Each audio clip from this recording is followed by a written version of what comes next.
Welcome back to another technical deep dive here in the debug zone.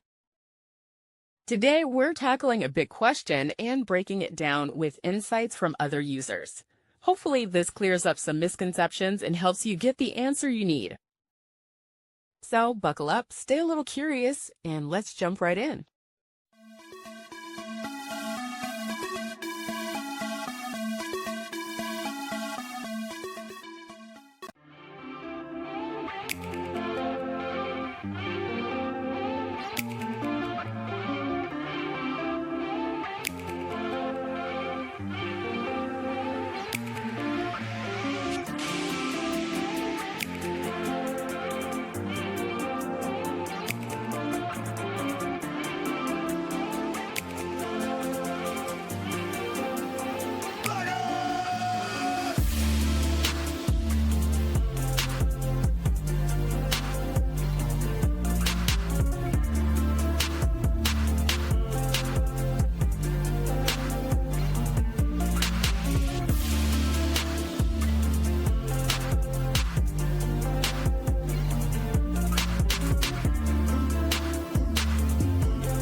And that's a wrap.